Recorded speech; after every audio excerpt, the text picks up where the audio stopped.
రెడీగా మొత్తంగా 67 స్థానాల్లో కాంగ్రెస్ ముందంజలో కొనసాగుతుంది. ఇప్పటివరకున్న అప్డేట్స్ ప్రకారం మనం చూస్తే అరవింద్ గారు మొత్తంగా చూసుకున్నట్లయితే బీఆర్ఎస్లో బలమైన అభ్యర్థులు వెనకపడుతున్నట్టు మనం చూస్తున్నాము. కొన్ని నియోజకవర్గాల్లో అసలు బలమైన అభ్యర్థులు గెలుపు ఖాయం అనుకున్న వారు కూడా వెనకంజ వేయడం గల కారణాలు ఏంటంటారు? అంటే ప్రధానంగా ఇది ఒక కాంగ్రెస్కి ఒక సైలెంట్ వేవ్ ఉంది అనే వాతావరణం అయితే క్రియేట్ అయ్యి ఉండింది మార్కెట్లో, పోల్ మార్కెట్లో.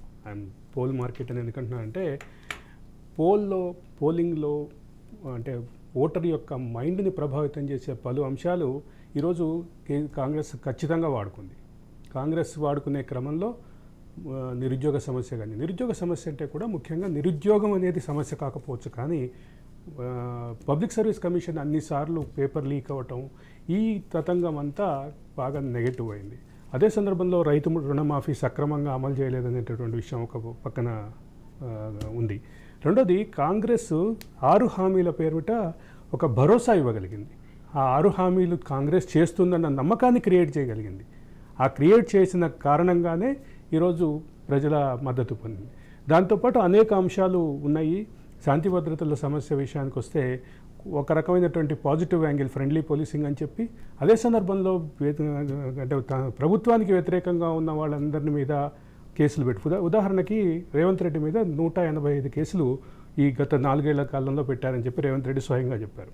అట్లాగే తీన్మార్ మల్లన్న, ఇట్లా అంటే ప్రశ్నించే వాళ్ళు ఎవరన్నా కానీ చివరికి రిటైర్డ్ ఐఏఎస్ ఆఫీసర్ల మీద కూడా కేసులు పెట్టిన సందర్భం చూసాం.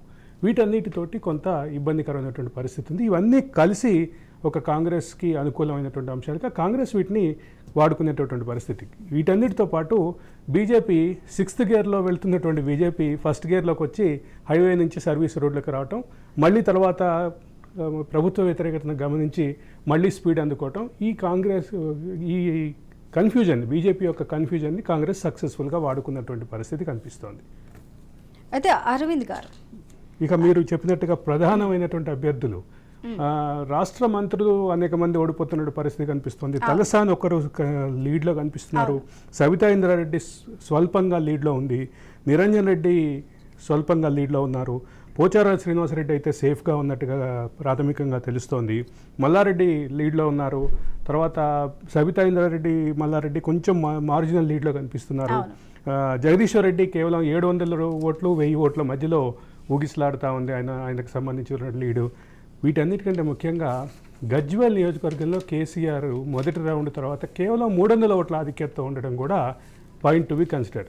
గజ్వేల్ని అంటే అభివృద్ధికి కేంద్రంగా మార్చారు. గజ్వేల్ని రాష్ట్ర నిధులన్నింటినీ గజ్వేల్ మీద, సిద్దిపేట మీద పెట్టారని ఒక పక్క విమర్శలు ఎదుర్కొంటున్నటువంటి కేసీఆర్ ఆ నియోజకవర్గంలో చాలా మార్జినల్ లీడ్లో ఉండటం కూడా కన్సిడరబుల్ అంశం.